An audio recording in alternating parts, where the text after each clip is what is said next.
que vivimos y amamos a esta mega región de Tijuana y San Diego. Así que muchísimas gracias por haber estado con nosotros en ese momento y por quedarse, porque tenemos también otro momento muy especial para dar seguimiento a nuestra agenda, no sin antes recordarles de la dinámica de preguntas y respuestas, las cuales pueden enviar a través de sus dispositivos móviles a la dirección de correo que estará apareciendo un momento en su pantalla, que es preguntas.ti@gmail.com, preguntas.ti@gmail.com. De esta manera nos llegan a nosotros, se las hacemos de manera ágil y rápida a nuestros conferencistas, ellos las pueden contestar con toda libertad y bueno, así da más tiempo para poder atender sus cuestionamientos, sus comentarios y sus preguntas. preguntas.ti@gmail.com.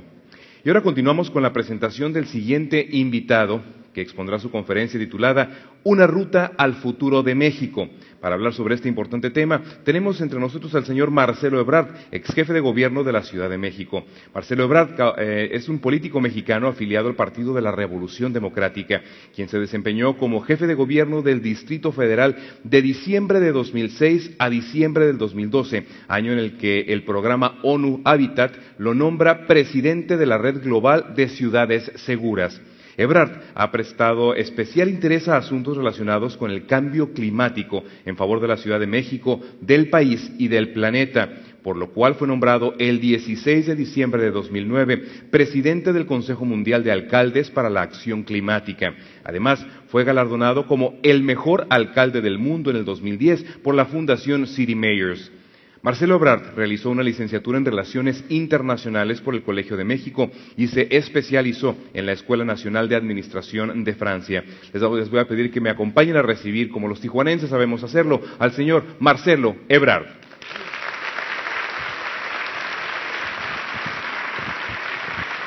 Bienvenido, muchas gracias. Muchas gracias, buenas tardes.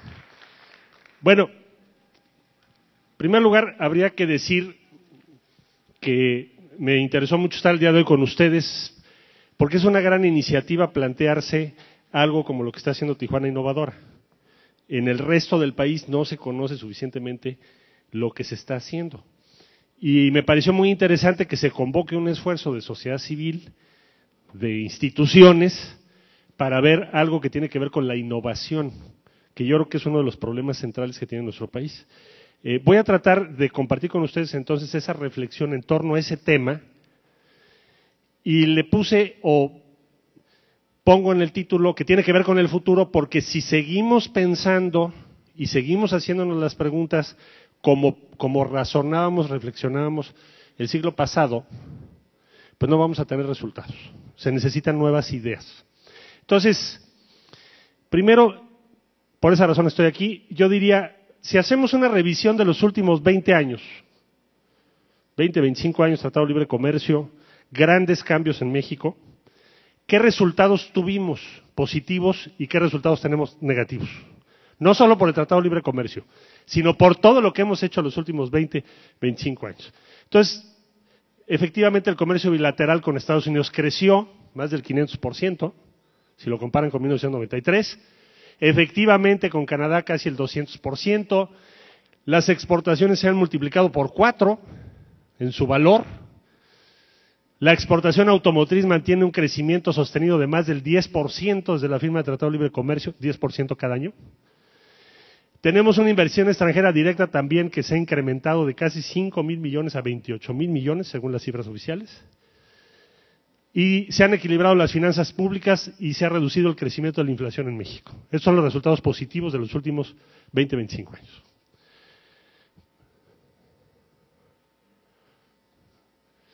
Los empleos en maquiladoras, armadoras o empresas que tienen filiales en México, como ustedes pueden observar, creció de manera muy relevante según el Instituto Nacional de Geografía e Informática. Pero somos todavía un país que importa en todo este proceso económico un promedio del 78% de todo lo que exporta, promedio. En la industria automotriz todavía mayor a ese porcentaje. Entonces, lo que aportamos cuando mucho a ese proceso, importación y luego exportación, viene siendo la diferencia entre 78% y 100%, es decir, 22%. Eso es lo que aportamos. Somos un país que vende principalmente materias primas y commodities. Nuestra principal exportación sigue siendo el petróleo. Y ahora lo que estamos apostando como país es que vamos a vender más hacia afuera. Ese es el plan estratégico que tenemos. Entonces, estos serían los puntos o principales elementos negativos respecto a lo que acabo de señalar como grandes cambios que hubo los últimos 20, 25 años. ¿Qué es lo que yo pienso? Llevamos 25 años con una misma estrategia, un mismo razonamiento, pero con pocos resultados, como saldo final. Primero, somos un país que crece poco. Llevamos 2 décadas en la que México no crece en promedio anual arriba del 2.6%. Muchos países que no han hecho estas reformas, que no tienen un tratado de libre comercio con el país o la economía más grande del mundo, tienen tasas de crecimiento superiores. Nuestra tasa de crecimiento es 2.6 promedio. Desde mi punto de vista estamos estancados. Deberíamos estar creciendo mucho más. Tenemos una economía muy cerrada todavía en muchos sentidos. No me refiero al comercio con el exterior, en ese sentido somos muy abiertos. Pero al interior hay muchas cosas oligopólicas en México, todavía. Tenemos un 22% de la población que no tiene protección social y el poder adquisitivo, bueno, si lo comparamos con lo que es salario mínimo establecido, ha ido bajando un porcentaje muy importante. Bueno, entonces estamos estancados. ¿Cuál es el resultado principal contra el que tenemos que evaluar una estrategia de desarrollo? ¿Cuál es? Puedo darles muchas cifras. ¿Cómo evolucionó la pobreza en México? Tenemos hoy una sociedad más igualitaria o más desigual. Entonces el problema que tenemos en México, ustedes lo pueden resumir en esta gráfica. Esta gráfica que es del Coneval dice, en 1992, la pobreza en México era alrededor del 53.1% de la población. 1992. En el año 2012, 52.3%. Solo quiero que tengan ese dato presente. O sea, toda la estrategia de desarrollo que hemos hecho los últimos 20, 25 años no ha podido modificar esta cifra. En números absolutos, desde luego que creció el número de pobres, pero en números relativos quiere decir que estamos igual. Por eso digo, estamos estancados. Porque si la estrategia de desarrollo funciona, la pobreza baja.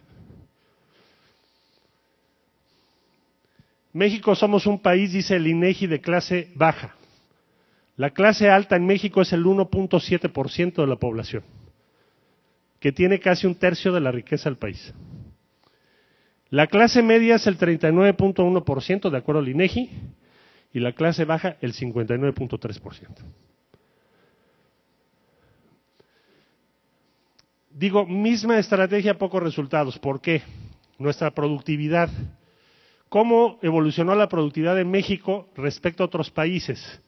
Entonces, esta gráfica que ustedes ven aquí, esas como bolitas negras que van casi pegadas a la línea de abajo, es México. Y el que está hasta arriba, que va en una tendencia creciente, es Corea del Sur. Son los dos extremos. Corea del Sur aumentó su productividad muchísimo. México, su productividad sigue más o menos en promedio igual. Entonces, pobreza, estamos igual. Productividad, más o menos. Competitividad, Instituto Mexicano de la Competitividad dice que México en 2014 es el lugar 41 y que el año anterior habíamos sido el 32. O sea, en todo caso estamos bajando y no subiendo, en cuanto a nivel de competitividad respecto a otros países. El Internet, otro gran indicador de desarrollo. El Internet hoy en día es el equivalente a lo que eran las imprentas cuando empezó la revolución que trajo consigo la invención o introducción de la imprenta en Occidente. 45.1% de los mexicanos tienen acceso a Internet, nada más.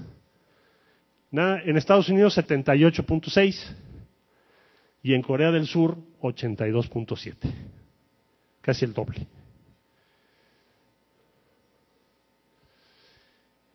A mí me parece que como estamos estancados, no nos debería de sorprender que la violencia en México va subiendo. Lo sorprendente sería que el país esté estancado y que la violencia baje. Eso nunca ha pasado en la historia. Los pueblos, los países, las economías que no crecen, que no reducen la pobreza, pues tienen violencia. ¿Cuál es el problema que yo veo, que quiero compartir con ustedes? Veo que tenemos un pensamiento conservador, quiere decir, un pensamiento inercial. Seguimos haciendo lo mismo que hace 25 años y pensamos que con soluciones similares vamos a tener éxito. Y creo que ya llegó el momento de preguntarnos si esto es cierto o no es cierto, porque la evidencia nos dice que no va a funcionar así. Cada año nos dicen, este año vamos a crecer 4%. No sé si se acuerdan cuántas veces nos han dicho eso. Los últimos 30 años, no sé si lo recuerdan, casi todos los planes de desarrollo, no se vayan tan lejos. Los criterios de política económica que mandó el presidente Peña el año pasado para subir el IVA, entre otras medidas fiscales, hace un año, era que este año nuestro país iba a crecer cuando menos el 3%. Y otra vez volvió a fallar. Y el año y así sucesivamente. Bueno, entonces, ¿qué sucede? ¿Qué no ya llegó el momento de preguntarnos, bueno, ¿qué no estamos haciendo? ¿O qué estamos haciendo mal? Que cada año nos proponemos una meta y no la logramos. Más allá de responsabilizar a una persona o a un partido. Es decir, estructuralmente algo tenemos que cambiar. Esa sería la conclusión de esta primera parte. Necesitamos cambiar la forma de pensar inercial. Yo creo que de aquí en adelante tenemos como dos formas de ver el futuro inmediato de México. Una, pensamiento inercial. ¿Cómo es el pensamiento conservador? Primero, lo seguro es confortable, o sea, si me va bien en este esquema, o si me son familiares esas ideas, las repito. No sé si les ha pasado, pero hay muchas veces que las personas repetimos ideas que van contra la realidad y nos las siguen repitiendo o las seguimos repitiendo nosotros mismos. No ve las tendencias o no las quiere reconocer. La tendencia que tenemos los últimos 25 años es de estancamiento, no de crecimiento. ¿Por qué no lo queremos ver? Unos por interés, otros por comodidad. Reacio a modificaciones. Cada vez que se propone un cambio, no, eso es muy peligroso, eso es muy riesgoso, eso no va a funcionar. Es peor, cualquier cosa diferente que hagamos es peor. O aquella otra máxima conformista de que todo otro escenario puede ser peor que este. O que nos dicen, bueno, no estamos creciendo, pero si no hubiéramos hecho lo que hicimos, sería un desastre. Más desastre que estar estancados, lo veo difícil. Bueno, pongo ejemplos rápidos. En 1929 se avecinaba una gran depresión en Estados Unidos y el presidente de la República decía y hablaba, fíjense, 3 días antes del martes negro, un gran discurso de la prosperidad norteamericana. No lo vieron venir. Y cuando empezó la crisis de 1929, que ha sido una de las más graves de la historia, la reacción fue, va a ser momentánea. Nos acaba de volver a pasar en 2007, cuando vino la crisis 2008 en Estados Unidos, no vimos venir la crisis, sobre todo quienes estaban manejando a los países. Otro ejemplo, el Estado Mayor francés antes de la Segunda Guerra Mundial. ¿Qué hicieron? Diseñaron una segunda, pensando en la próxima guerra mundial, diseñaron una guerra como fue la anterior, la de 1914. ¿Qué hicieron? Una gran trinchera de concreto, porque pensaron que la Segunda Guerra Mundial iba a ser de trincheras. Y la Segunda Guerra Mundial fue de tanques y de aviones. Perdieron la guerra en 3 semanas. Otro ejemplo, bueno, los últimos 20 años ahora sí vamos a crecer al 4%. Eso nos lo han repetido 25 años y no crecemos al 4%. Un pensamiento pro cambio más dinámico, debemos ver las tendencias, debemos ser proclives a nuevas ideas. Hay muchos casos históricos, Inglaterra cuando inició la Revolución Industrial, que cambió su sistema político, fomentaron todo lo que tenía que ver con la expansión de las nuevas tecnologías. Ustedes me dirán, ¿te vas mucho a la historia? Bueno, Portugal, ¿por qué tuvo un imperio? Vamos a pensarlo un momento breve. Portugal, un país en el extremo de Europa, estoy hablando siglo XVI, XV y XVI, porque tuvieron un rey, que le apodaban el sabio, que dijo, tenemos que aprender a navegar y tenemos que aprender astronomía. Resumen, Portugal, primer país que hace la circunnavegación de la Tierra. Y crean un enorme imperio comercial. ¿Por qué? Porque tuvieron la visión para decir, si no aprendemos a navegar a grandes distancias, estamos fuera de la historia de la economía. Y así, China los últimos 20 años, 25 años, ¿quién lo hubiera pensado? Siquiera. Yo me acuerdo que estuve en China en 1986, de veras no había ni hoteles.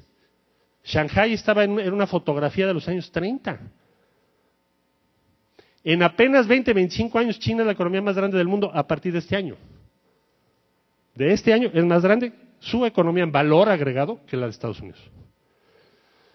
Bueno, pensamiento inercial, ya lo comenté, es una filosofía, yo creo, de la resignación, no hay de otra, todo camino distinto es peor. Pensamiento dinámico, tenemos que estar viendo qué está pasando este año, por qué hay tendencias nuevas, quién va a ganar, quién va a perder, cómo participamos. Nuevos ejes. El mundo está cambiando y rápido, muy rápido. Y tenemos que estar abiertos a eso. Solo les quiero dar un ejemplo. En el año 2013 hicimos un conteo para ver qué tiempo le dedicamos los mexicanos en medios de comunicación, las y los mexicanos, al tema de la innovación y las nuevas tendencias en el mundo.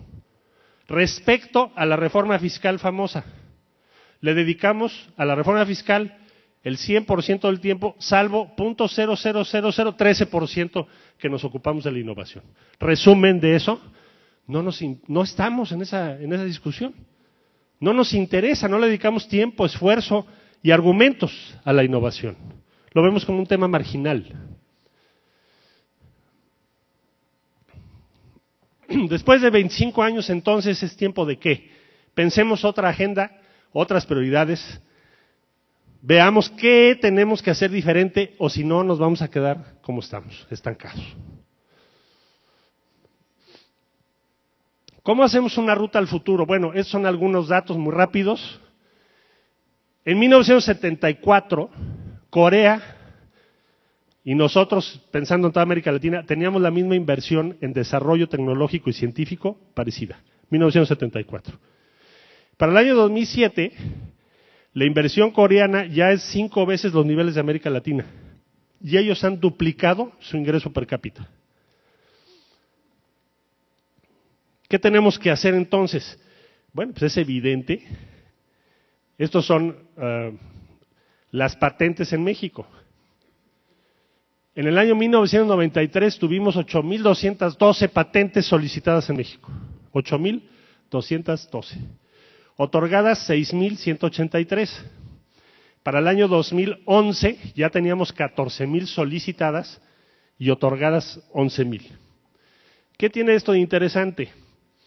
Si ustedes ven en el lado izquierdo suyo, en color azul, de todas las patentes solicitadas en México, ¿cuántas son por mexicanos? Es este extremo que está de este lado, en azul. Las demás, el rojo son alemanes, el verde son Estados Unidos, Francia, Japón, Reino Unido y Suiza. O sea, tenemos poca innovación. Es el crecimiento de las patentes solicitadas en 2012 por otros países. Destaca China con el 24% de crecimiento. Entonces pensemos nuevas prioridades, innovación, o sea, capacidad para generar riqueza sobre la base del conocimiento. Nuestro país no va a salir adelante si no hacemos eso. Muchos nos hablaron de reforma educativa, pero no tiene nada que ver con esto. Esto que estoy hablándoles, ahorita explico brevemente de qué se trata. El acceso a la educación superior en el país, ¿cuál es? ¿Cuál es el promedio de acceso en México a educación superior? 29%. O sea, 1/3 del país tiene acceso a educación superior. El 70% de los jóvenes mexicanos no llegan a educación superior. Bueno, es una tragedia. ¿Por qué pensamos que vamos a crecer el 4%? Pues no vamos a crecer el 4% así. Tenemos que duplicar el acceso. Tiene que ser más de la mitad. Ese sería el primer objetivo. El segundo, todo lo que son patentes, procesos tecnológicos, tenemos que incrementarlo. Tenemos que crear todo un sistema y un ambiente propicio a la innovación. Casi todo nuestro sistema educativo sigue siendo memorización, memorización y memorización. Capacidad de innovación. Es más, muchas instituciones educativas hasta sancionan lo que es diferente. Cualquier idea nueva la sancionan. Tienes que ser lo regular, lo predecible y lo memorizable. Hay que cambiarlo, se puede. Y tenemos que crear un ecosistema de innovación en el país. 30 años, 25, 30 años, hay que tomar una decisión nacional para ir por la innovación con estos elementos y otros que hay que adicionar. Creo que se puede y se debe. Sí, yo concluiría diciendo, bueno, pienso 5 propuestas y una forma distinta de pensar. 5 propuestas de acción inmediata. No están en la agenda nacional, no son debate, pero son las que cuentan, creo. Hay 18 entidades federativas en México que tienen arriba del 25% de cobertura, o sea, de acceso a educación superior. 18 nada más. El resto están por debajo. ¿Qué tenemos que hacer? Pues un esfuerzo enorme en el país para multiplicarlo por 2. ¿Cuándo lo tenemos que multiplicar por 2? Tenemos menos de 10 años. O sea, urge. Deberíamos estarlo haciendo ya. No lo hemos hecho. Nada más acuérdense una cosa, del año 2000 al año en el que estamos, México ha recibido por recursos adicionales del petróleo 100,000 millones de dólares. Yo nada más pregunto, ¿por qué no hemos duplicado el acceso a educación superior si tuvimos 100,000 millones de dólares? Y no hay respuesta. Se lo gastaron en todo lo que ustedes quieran, menos en esto. O sea, sí lo puede hacer el país, no estoy planteando algo ilógico o que no se pueda financiar. Sí lo podemos lograr. Y ahí lo tienen por regiones. La región sur tiene un acceso a educación superior del 15%. ¿Dónde tenemos más violencia? ¿Dónde hay más migración? ¿Dónde hay más desesperanza? Ahí. ¿Qué deberíamos de hacer? Pues modificarlo. La región noreste, la región centro, ahí la ven ustedes, la centro-norte, la este, la noroeste, y así sucesivamente. En primer lugar, entonces tendríamos que trabajar sobre que todas las regiones de México tengan un acceso a educación superior que sea el doble de lo que tenemos hoy en día. Es un esfuerzo titánico, pero posible. Y yo diría indispensable. Caso contrario, pues no vamos a modificar la situación. Se regresa. Económico a todo. La razón por la cual los jóvenes están abandonando la escuela en todos los estados de la República tiene que ver con 2 cosas. 1, no tenemos la infraestructura para atenderlos, no se ha creado. 2, los jóvenes abandonan el sistema educativo porque no tienen dinero, sus familias para sustentarlos o sostenerlos ahí. Todos los días los jóvenes tienen que pedir dinero en sus casas para pagar el transporte, la alimentación y los estudios. Y se vuelve una situación bien difícil y a veces hasta humillante para los jóvenes. Entonces muchos jóvenes dejan de estudiar por eso, lo sabemos. La inversión que necesitamos son 35,000 millones de pesos al año para que todos los jóvenes puedan tener apoyo económico y estudiar. Si tú estás estudiando, si tú tienes más de 6 de calificación, por lo tanto eres un alumno regular en educación media superior o superior, debemos invertir en que tú termines, en que tú tienes el respaldo para terminar tus estudios. Porque estás haciendo el esfuerzo de estar ahí. En el DF lo probamos, hicimos un programa piloto con las preparatorias, 200,000 jóvenes, y la deserción se cayó de 23 a 6%. O sea, sí funciona, no les estoy hablando de algo que no hayamos probado. ¿Cuánto costaría? 35,000 millones de pesos. ¿Cuánto estamos gastando en otras cosas? Más. No estoy hablando del avión. Te me quedaste. Estoy hablando de otras cosas. Hay que hacer, además, en tercer lugar, un vínculo con las universidades de Estados Unidos, porque nosotros estamos junto a un país que tiene, de las primeras 100 universidades del mundo, tiene 70. ¿Por qué no tenemos un vínculo más ágil para invitar a sus maestros, invitar a nuestros maestros que vayan, vengan, más estudiantes, todo el que quiera estudiar, hacer maestría y posgrado, deberíamos apoyarlo, deberíamos. Y si quiere ir a Stanford, que vaya, y si quiere ir a la UCLA, que vaya. Nos dicen, es que es una fuga de cerebros. Los países que han hecho eso, hoy tienen mejores resultados que los que no lo hemos hecho. Vínculo con las universidades de Estados Unidos, sí. 4, subir el lugar de nuestras universidades en el escalafón internacional. Si ustedes ven todos los sistemas internacionales de medición de universidades, la Universidad de México, que está en primer lugar, el año pasado fue el lugar 195 del mundo. ¿Qué queremos? ¿Estar por encima del lugar 100? ¿Cerrar la brecha? ¿Se podrá? Sí, sí se puede. Por supuesto que se puede. ¿Cuál es la primera universidad de América Latina el año pasado? Una universidad chilena. La segunda, la de Sao Paulo. La tercera, Río de Janeiro. Y así sucesivamente. Somos las 5, las 6. ¿Podríamos estar mejor en el, digamos, en la competencia internacional? Sí, pero debemos proponérnoslo. No se va a dar así nada más. Nuestro sistema educativo hay que ponerlo más arriba. Y crear un ambiente favorable a ideas nuevas. Ideas nuevas. Todo lo que sea innovación lo deberíamos de estar apoyando. Hay que crear todo un sistema en favor de eso. No es fácil hoy. No hay recursos, por ejemplo, para un joven que quiera desarrollar una nueva idea.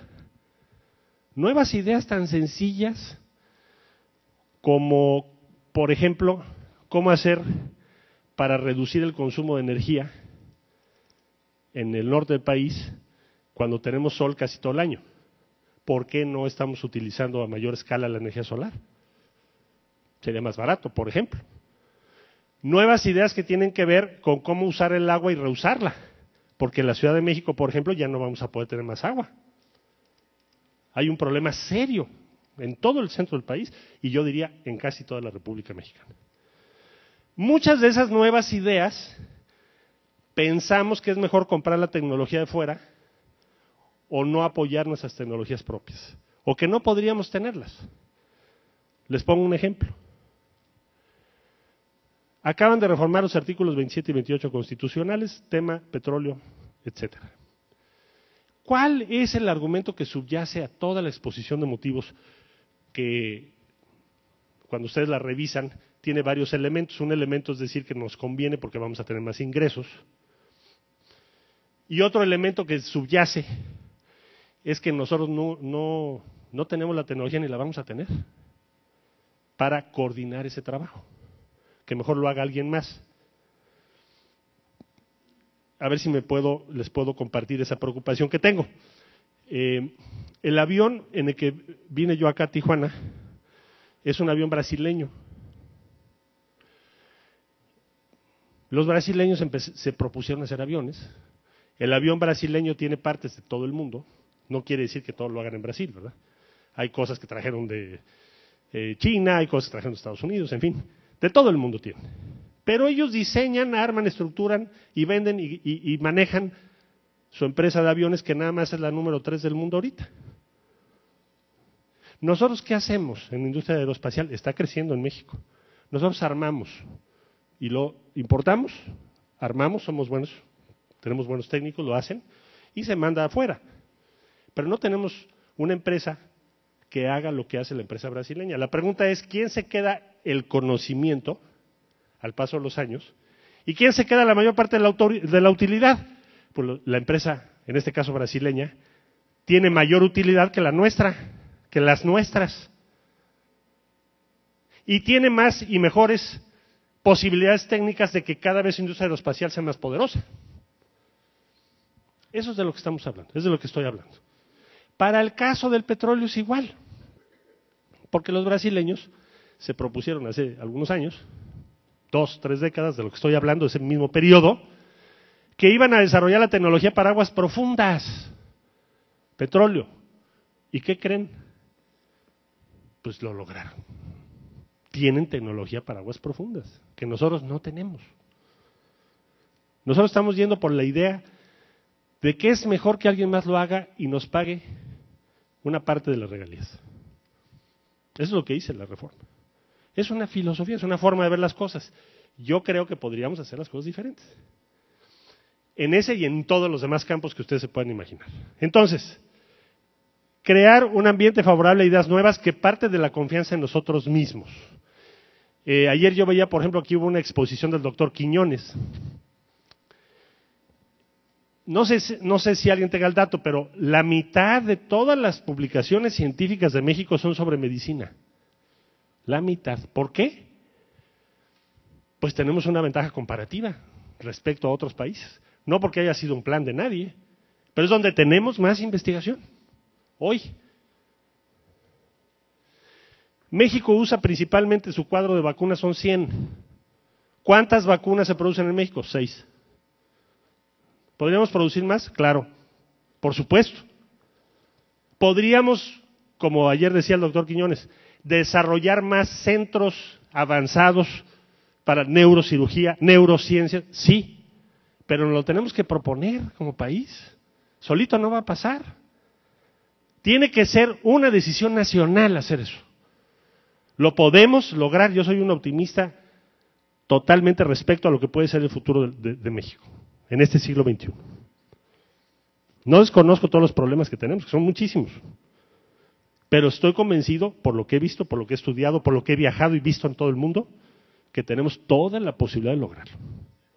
Pero se requiere un pensamiento que no sea inercial, una nueva forma de ver las cosas. Hasta aquí la presentación que preparé para ustedes. Muchas gracias por su atención y estoy a las preguntas que ustedes quieran hacer. Muchas gracias.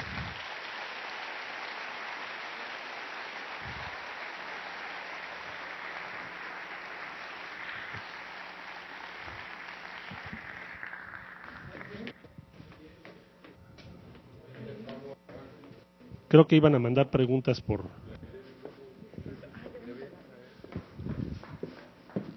las están bien. Bueno. Aprovecho el tiempo para decirles lo siguiente. Todo esto que les acabo de presentar, alguien puede pensar que es muy lejano a los problemas cotidianos que tenemos, o que va a tardar mucho tiempo en hacerse. Pero no, Todos los países que se han propuesto seguir ese camino en torno a crear conocimiento, acceso a educación superior, centros de investigación, como esfuerzo nacional, todos sin excepción, con diferentes sistemas políticos, lenguajes y culturas, han tenido éxito. Finlandia, Irlanda, ahora China, Corea del Sur, Estados Unidos en algún tiempo, otros países europeos. No importa el sistema que quieras, la mayoría de ellos son sistemas democráticos, pero diferentes. Son lenguas muy distintas. Sus problemas son totalmente diferentes, sus dimensiones, pero todos los países que han seguido esta tendencia y esta forma de pensar han tenido éxito, y México merece tener éxito. Muchas gracias a todas y a todos. Muchas gracias. Por favor. Tenemos algunas preguntas de nuestro público. Si México es número 41 en competitividad, ¿la reforma hacendaria y energética nos dará una mejor posición? No. La reforma hacendaria o fiscal, yo estaba revisando, hace un año presentaron esa reforma con una serie de objetivos y dijeron que iban a pasar una serie de cosas. Iban a aumentar los ingresos públicos, México iba a crecer el 3%, y desde luego íbamos a ser más competitivos. Se nos dijo, ¿no? Este resultado que te presento, que no es mío, es del Instituto Mexicano de Competitividad, nos dice que no se logró ese objetivo. Ahora, ¿qué necesitamos para lograr ese objetivo? Pues algo diferente, ¿verdad? Tendríamos que hacer un gobierno mucho más efectivo, tendríamos que reducir las desventajas fiscales que hay el día de hoy frente a otros países. Quiero poner, por ejemplo, un ejemplo, si ustedes me lo permiten, de qué estoy hablando. ¿Qué vamos a necesitar principalmente para la expansión de la actividad en el Golfo de México relativa a petróleo, sobre todo petróleo, en aguas profundas? Industria naval. Y México tiene industria naval muy, pero tiene. La industria naval es muy intensa en mano de obra. Perfecto. No sé, ustedes revisan el Código Fiscal mexicano y le cobramos más impuestos a nuestra industria naval que la industria española la suya, hoy. Y entonces Pemex fue a España a comprar astilleros por varios miles de millones. Pregunta, ¿qué no podríamos modificar esa disposición fiscal? Porque es imposible que tú puedas construir un barco en México hoy competitivo con China, Brasil, Turquía o España, porque tienes que pagar una tasa de impuesto al valor agregado superior a la que ellos pagan. Entonces ya ni caso tiene, porque cuando empiezas a hacer tu barco ya sabes que cuando termines va a ser más caro, pues nadie te lo va a comprar. ¿Por qué no cambian esa disposición fiscal? Pues porque no hay poder humano para que lo entiendan en Hacienda. Y si alguien sabe la manera, por favor me dice. Me acuerdo que una vez los invité, les dije, miren, vamos a hacer una cosa a los señores de Hacienda. Les propongo que hablen ustedes con los señores que tienen un taxi.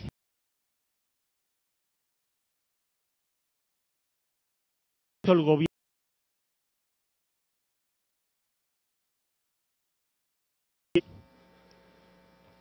y les propongan un método fiscal mejor, porque de esa manera ellos van a tener certidumbre jurídica en lo que están haciendo. No lo pudimos lograr. Pongo otro ejemplo. Se inundó una colonia en la Ciudad de México que se llama El Arenal. Está, para mayores datos, junto al aeropuerto de la ciudad. Se inundó.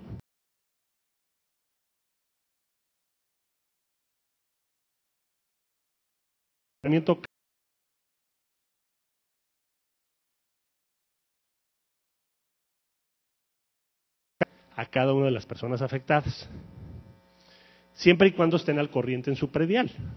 Bueno, fuimos a hacer el levantamiento. ¿Qué encontramos? 250 empresas. Había una señora que vendía azúcar, traía los trailers de azúcar de, creo que de otros estados, y los colocaban en las panaderías, la empresa donde trabajaba, y en su garage tenía el torno. Bueno, a alguien se le ocurrió hace 25 años, y ya concluyó, que esa colonia residencial, y como en Estados Unidos y en Europa las residenciales no puedes tener en tu garage un torno, las 250 empresas estaban fuera de la ley. Y cuando les dije, oigan, para a ustedes, etcétera, necesito, y ya sé que están al corriente del predial, necesitamos darlos de alta y que tengan su registro federal de causantes. Se hizo un silencio y luego me dijo el del torno, mire, licenciado, pues mejor le doy el torno. Dije, ¿qué? ¿No quieres pagar impuestos? Me dice, mire, la utilidad que yo tengo con el torno, este torno, me lo vendió mi patrón cuando cerró la empresa. Lo trabajamos mi esposa y yo y mi hijo en mi garage. Y la utilidad que tenemos al año más o menos es como 18%. Si usted me va a dar de alta con los señores de Hacienda, ya nada más no me va a alcanzar más que para el IVA. Ya lo del impuesto sobre la renta se lo voy a deber, pues mejor llévese el torno. Entonces, así me lo dijeron. Entonces, tuvimos que hacer una negociación muy complicada porque a alguien se le ocurrió que en una vivienda tú no debes de tener ninguna actividad económica pensando en zonas residenciales de alto ingreso y no en la realidad de México. Entonces, a la gente que se esfuerza, porque esa gente llegó sin nada a la Ciudad de México, que creó sus empresas, que educó a sus hijos y que te pagó impuestos los que le hayas cobrado, impuesto al valor agregado, seguro, y otros impuestos, durante 20 o 30 años, llegas y le dices tú eres ilegal y no te pago tu seguro porque la ley dice que no. Entonces tenemos que cambiar también las normas y la forma en que estamos organizándonos económicamente para que esa gente pueda salir adelante. En resumen, para ser más competitivos tendríamos que cambiar mucho el actual código, las leyes de ingresos, y tener una mentalidad, creo yo, más dinámica. Porque ellos quieren recaudar ahorita, pero no están viendo más allá. Me parece que entonces no somos más competitivos con esa reforma. Y con la energética, ¿qué? Energía eléctrica. Y que va a bajar el precio. El día que baje, nos invita el señor Galicot, por favor, hacemos un fiestón acá tremendo, porque bajó la energía eléctrica. Yo francamente tengo mis dudas.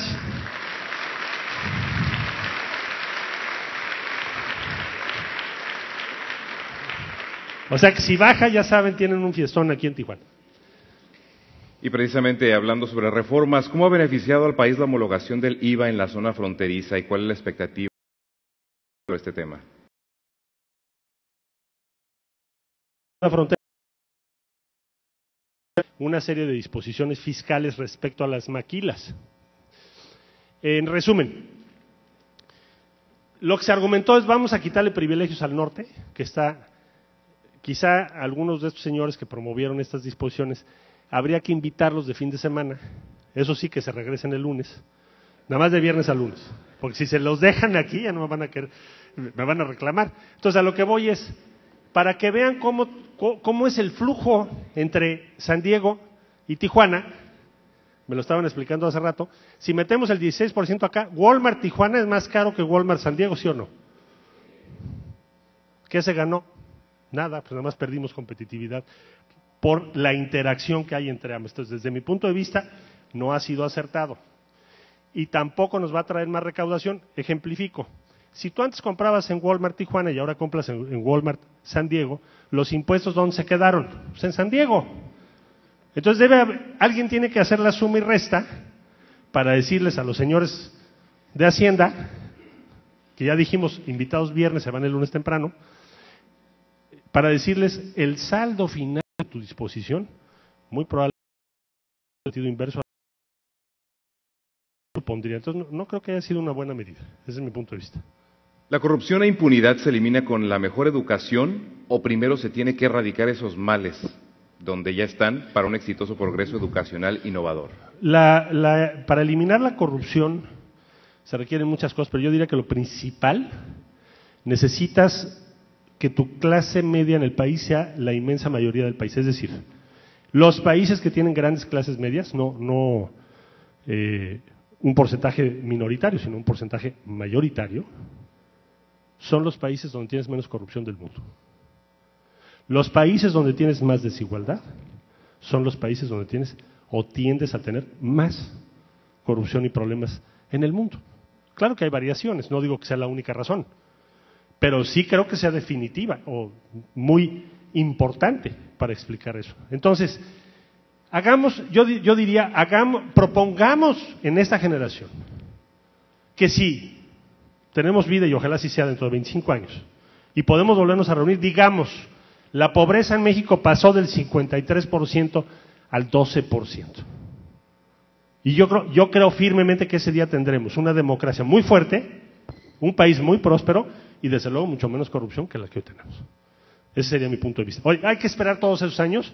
Bueno, llevamos hablando de corrupción desde que yo tengo uso de la razón. Y van partidos, vienen partidos, presidentes, esto, lo otro, en fin, cambios, reformas. Y pues, ya ven. ¿A qué voy? Un cambio decisivo y de fondo es, yo creo que esto. Sería mi punto de vista. Bien. Tiene un buen diagnóstico y pensamiento de cambio, pero ¿cómo lo va a impulsar? ¿Desde cuál trinchera? ¿Cuáles son sus planes para los próximos 4 años? Yo creo que esto lo tenemos que hacer crecer en todo el país. Ya me habían preguntado, no sé si se vienen a decirlo, así me fue. Me preguntaron, ¿usted quiere ser presidente? Dije que sí, en 2012. Pero no es un tema de mi objetivo personal. Yo, esta reflexión que le estoy haciendo, creo que debemos hacerla crecer, debemos mejorarla, claro, complementarla, y tratar de llevarla a cabo lo más pronto que podamos. Desde luego que si yo puedo participar para el 17 y 18 lo haré, lo trataré de hacer con todo gusto, con todo compromiso. Pero va más allá de eso. Va más allá de lo que yo quiera o lo que yo pueda hacer. Tenemos que hacer un movimiento entre todos. Si nosotros seguimos pensando y seguimos permitiendo que cada año nos digan, ¿qué creen? Otra vez no vamos a crecer y otra vez estamos igual que antes y lo seguimos permitiendo, bueno, pues vamos a seguir teniendo esos resultados. Entonces, sí creo que podemos y debemos cambiar esta situación lo más pronto posible, empezando desde ya, yendo a todos los foros plausibles para compartirlo y organizarnos para que lo podamos lograr. ¿Hay elecciones el año que entra? Sí, pero ¿vamos a poder lograr ese cambio? Bueno, pues empecemos a plantearlo. Otra cosa que queremos, regularon el tema de los independientes. No sé si ustedes ya lo vieron, pero le pusieron más artículos que a los partidos. Si quieres tú ser candidato independiente, dicen, bueno, sale. Tú quieres ser independiente, no te gustan los partidos, perfecto, sale. Primeras, no te vamos a dar tele, porque la tele es de los partidos. A ti nada más te vamos a dar un comercial. O sea, tendrías que participar en 3 elecciones para que te toque un comercial completo. En la elección 1 dejarías un mini mensaje para decir, espérenme, la siguiente elección les digo el segundo, y así. Ya en la tercera elección ya te sabes todo el mensaje. Así lo dejaron. Tienes que juntar más firmas que para formar un partido nuevo. Entonces, se están protegiendo porque la credibilidad de los partidos hoy es, y perdón que se los diga, nula. Y segundo, ¿qué necesitaríamos entonces hacer u organizarnos para lograr algo? Primero, tener una idea, porque si no tienes una idea no vas a cambiar el país. Una idea propuesta. Segundo, todas las personas nos podemos hoy relacionar y mover con nuevas tecnologías que no existían hace unos años. Hoy en día tú puedes hacer una consulta en Twitter o en Facebook en 3 horas. Hubo elecciones ahora en Brasil en urnas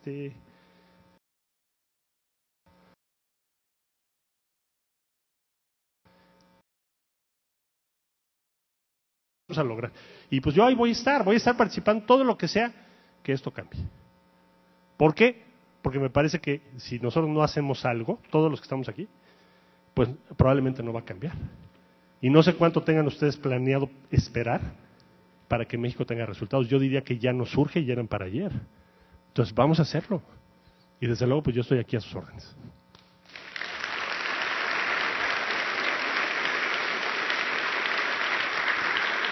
Cuando usted fue jefe de gobierno, ¿sus asesores eran mexicanos? ¿Su gobierno dejó una pauta muy alta en el Distrito Federal? ¿Eran ideas suyas todos sus programas? Bueno, yo tenía y tengo todavía esa práctica, y creo que todos lo debemos tener, de qué están haciendo los demás países del mundo. O sea, de ver por qué otras ciudades están haciendo cosas que son útiles, son importantes. Voy a poner un ejemplo nada más.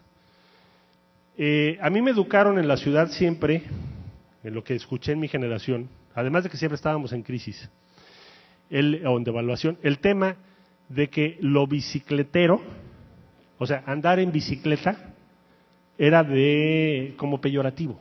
Se decía, ese es un pueblo bicicletero, porque no tenía coches. Lo nuevo, lo importante, lo correcto, lo avanzado, era tener un coche, y entre más grande, mejor. Entonces, en esa cultura crecimos.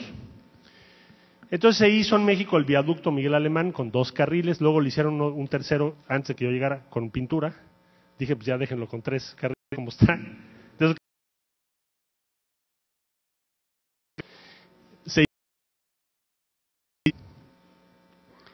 y no había cómo manejarte en bicicleta, era imposible en la Ciudad de México. Bueno, me puse a pensar lo siguiente, fíjense, pregunta principal. Si tenemos una ciudad con 9 millones de personas domiciliadas ahí, 9 millones, más 4,5 millones que van todos los días al Distrito Federal a trabajar o a estudiar, 4,5 millones que se mueven todos los días.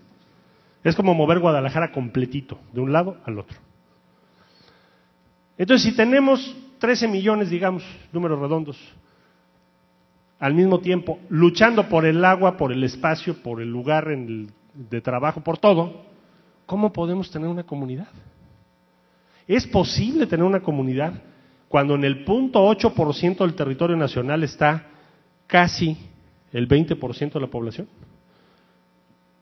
O sea, no piensen en toda la República Mexicana, solo la Ciudad de México, Valle de México, tiene la misma densidad que puede tener Singapur o las ciudades más densamente pobladas del mundo. ¿Qué hacemos para crear una comunidad? Bueno, pues primero rescatar el centro histórico, porque en México el centro histórico es el patrimonio del cual están orgullosas las personas. O sea, lo primero es preguntarle a las personas qué es lo que te gusta de tu ciudad y qué es lo que te molesta de tu ciudad. ¿Qué es lo que más te gusta del centro histórico? Perfecto, vamos a recuperar el centro histórico. Ahora hay calles peatonales, todo lo que ustedes ya saben. Grandes conciertos en el centro. Me dijeron que qué bárbaros, que para qué estábamos malgastando, que quién sabe qué. Es que no entienden de lo que estamos hablando. La función primordial del reducir la desigualdad es crear el espacio común. Y si tú tienes un concierto con 200,000 personas en el Zócalo y nadie se roba una cartera, eso es un espacio común. Eso quiere decir que estás creando una sociedad, porque las sociedades no se dan porque vivamos en el mismo lugar, se dan porque compartimos algo y porque somos parte de esa comunidad. Regreso a las bicicletas. La bicicleta es una forma distinta de vivir tu ciudad, totalmente distinta, diría yo, opuesta a la de la idea de los vehículos grandes que te aíslan de los demás. ¿Qué es lo que hace el vehículo? ¿Llegas más rápido? No. Bueno, salvo que sea en un horario en donde si te vas a las 3 de la mañana a trabajar no hay nadie. 2, 3 borrachitos. Pero si te vas a las horas normales, habituales, vas a hacer 2 horas, hora y media, 1 hora, en fin. Entonces el tiempo no es necesariamente lo que está asociado al vehículo. La comodidad, tal vez sí, ¿de acuerdo? Pero te aísla de todo el mundo. No convives con nadie. La bicicleta. Sociedades donde se utiliza la bicicleta mucho. La sociedad danesa, Copenhague. 40% de la gente usa la bicicleta todos los días. Claro, es una ciudad, se dirá, plana, es cierto, junto al mar. Pero es una de las sociedades que tienen menos violencia del mundo. Entonces dije, a ver, ¿por qué Copenhague tiene tan poca violencia? Y en México, ¿qué ciudad tiene menos violencia de toda la República Mexicana? Entonces me encontré que la ciudad de Mérida es la que menos violencia registrada tiene. Entonces fui a Mérida con otros compañeros y luego fui a Copenhague. ¿Qué creen que me encontré en común de ambas ciudades? Que parecieran no tener nada en común. Primero, comunidad fuerte. ¿Qué quiere decir? Normas aceptadas por todos y respetadas por todos. Hay una idea de comunidad poderosa. Segundo, muchas bicicletas. Dije, qué raro. O sea, ¿por qué? Entonces ya te vas metiendo más y encuentras que también tienen espacios públicos para muy diversos tipos de experiencias que comparten como comunidades. Y en pocas palabras, pensé que en la Ciudad de México deberíamos intentar avanzar en esa dirección porque todo nos separa. El nivel de ingreso nos separa, la zona donde vives te separa. Bueno, a veces no hablas ni con tu pareja. Y cuando hablas, mejor ya ni hablar. Oye, me toca de este mes mi gasto, etcétera, etcétera, no has pagado esto. No has... Se pueden volver relaciones muy disfuncionales en el mundo moderno porque todo nos separa. Simplemente ya no tenemos tiempo de comunicarnos. Ya no digo de tener una vida en común. No sé si les haya pasado que se van a una comida y todo el mundo con su black. Nadie habla y son felices. Pero nadie está en comunicación con nadie. Esto que estoy diciendo es muy serio. Déjenme llevarlo un paso más allá. Hay una investigación de un italiano, filósofo italiano, que ahora es muy famoso, Tonucci, que demostró que los niños, en las ciudades europeas, en donde las niñas y los niños convivían menos en la calle, con los jardines, las ciudades donde tenías más frustración, más infelicidad y a veces más violencia. Y entonces, en base a eso que descubrió, se propuso toda una nueva estrategia para pensar las ciudades para las niñas y los niños. O sea, ciudades sin niñas y niños en la calle, ciudades que van al fracaso. Niños encerrados 4 o 5 años con computadoras y televisión sin hablar con nadie, niños que no van a socializar y que no van a saber cómo es una comunidad, ni siquiera virtual. Entonces, se introdujo la bicicleta. En la Ciudad de México ya es el sistema número 7 del mundo, ha crecido 300%. Sorpresa, encontramos nuevos valores. Los jóvenes, 18, 25 años, que principalmente utilizan las bicicletas, para ellos no es tan importante tener un vehículo, quieren ser parte de una comunidad y prefieren usar la bicicleta. Es sorprendente. No lo sabíamos. La verdad no sabíamos cómo iba a funcionar. Mucha gente dijo que iba a ser un desastre, que se iban a robar las bicicletas, que somos unos cafres, ya saben. Sí somos cafres, pero civilizados. Eso diría alguien. Pero fíjense, qué hallazgo tan importante para la ciudad y la confianza en nosotros mismos en México. Hubo una reunión internacional que hubo 3,500 invitados de todo el mundo en la Ciudad de México, de todas las ciudades del mundo. Y llegó el alcalde de París, que preside esa organización, y nos presentó su sistema de bicicletas. 10,000 bicicletas pusieron en un año. Precioso su sistema. Nos lo expuso, maravilloso, jardines. Yo dije, nunca voy a tener dinero para eso. Entre más iba presentando su sistema, yo decía, pues peor, más lejos vamos a estar de ellos, porque no tenemos ese dinero. Bueno, terminó de hablar el alcalde de París, y le pregunto, oye alcalde, a ver México, ¿qué es lo que quiere la Ciudad de México? Pregunta, ¿cuántas bicis le robaron? ¿Y cuántas le destruyeron este primer año de su sistema? Entonces hizo un silencio, incómodo. Yo dije, ¿haber preguntado algo incorrecto o qué? Entonces me contesta el alcalde, el 40% de las bicicletas nos las destruyeron el primer año. Silencio, ¿no? Bueno, entonces, ¿de qué sirvió? Pusiste 10,000 y te destruyeron 4,000. Bueno, luego fue Barcelona, luego Washington, luego Río de Janeiro, y total ya al final me tocó a mí. A ver que exponga el de México. Y yo dije, ahorita me va a tocar, tío, por andar preguntando, ¿no? Entonces dije, no, pues nosotros nada más tenemos 1,100 bicicletas, son así, tal, ¿no? Ya hice mi presentación, todo. Y entonces el de París, ya dije, seguro me va a preguntar, y dicho y hecho. ¿Y cuántas le robaron a usted? Y seguro ha de haber pensado, aquí va a tronar este cuate de México. ¿Cuántas le robaron? Silencio, ¿no? Le dije, pues mire, señor alcalde, me apena mucho decirle a usted, pero en México no se han robado ni una. Ni una bicicleta. Entonces, ni una bicicleta. Fue algo que conmovió a los demás alcaldes, que te dice mucho del tipo de gente que somos también los mexicanos, y de cómo si creas una comunidad funciona. Puede funcionar mucho mejor. Entonces, les decía yo de los niños igual, pusimos juegos infantiles en todos lados donde se pudo. ¿Qué pasa? Se vuelve a poblar la ciudad, los parques se vuelven a poblar, las niñas y los niños están ahí, entonces van los acceder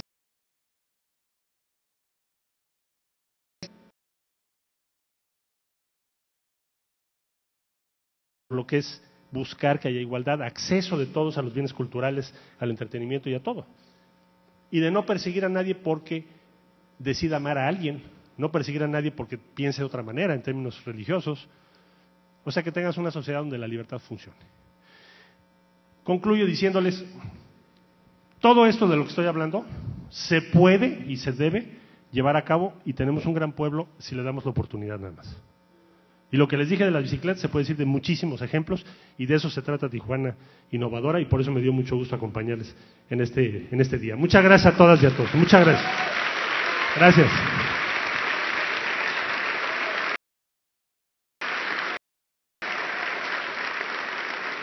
Muchísimas gracias nuevamente al señor Marcelo Ebrard. Tenemos un reconocimiento para usted por parte de Tijuana Innovadora. Suben, por favor, el señor José Galicot Béjar, presidente de Tijuana Innovadora AC, junto con el vicepresidente Jaime González Luna. También está con ellos el expresidente municipal de Tijuana, arquitecto Héctor Osuna Jaime, y también sube el ingeniero Luis López Moctezuma.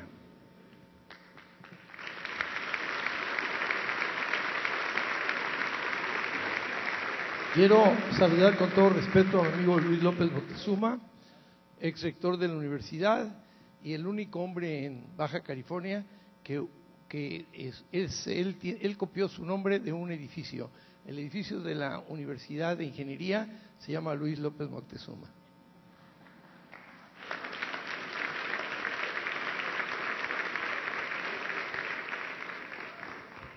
Amigas y amigos, acaban de experimentar un momento, yo también, un momento Tijuana Innovadora. Es un gusto tenerte aquí, Marcelo, el señor Marcelo Ebrard.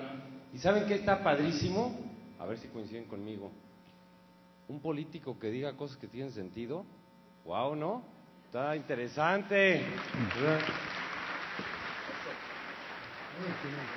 Yo les digo una cosa, viviendo en esta magnífica ciudad y región, Si hay una zona del país que puede hacer esa transformación que nos platicaba hoy Marcelo, que es ese aprovechar la industria maquiladora para hacer nuestra transformación, como lo ha hecho Singapur, Taiwán, Corea, en donde su clave es la innovación, la educación, es aquí.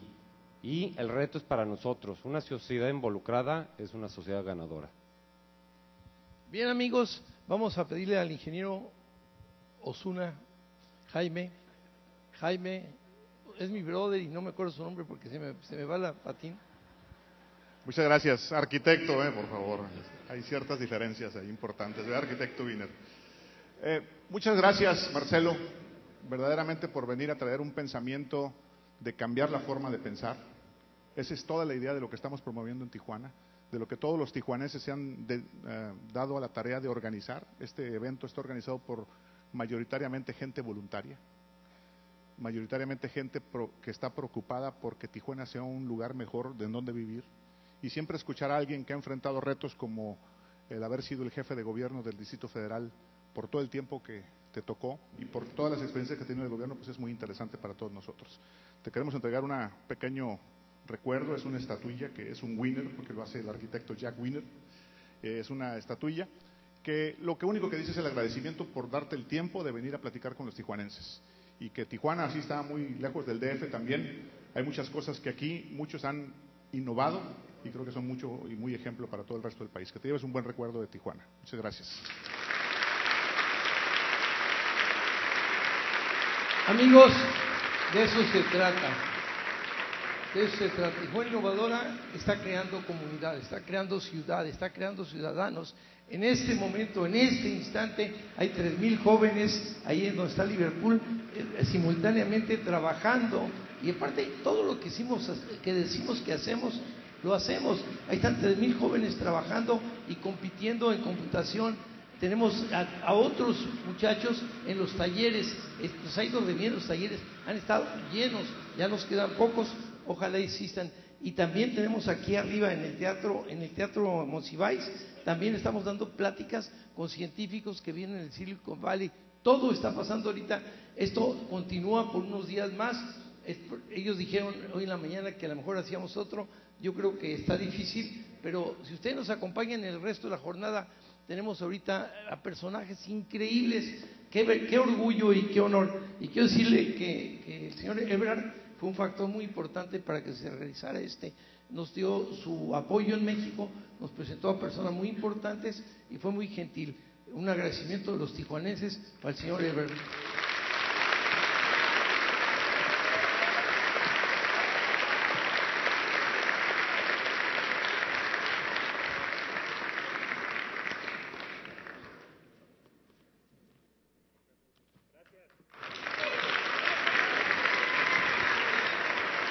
Gracias nuevamente al señor Marcelo Ebrard y les pedimos que se queden con nosotros porque la siguiente conferencista que tenemos también está haciendo historia, no solamente para Tijuana Innovadora, sino también para nuestra ciudad de Tijuana. La siguiente conferencia se titula Una líder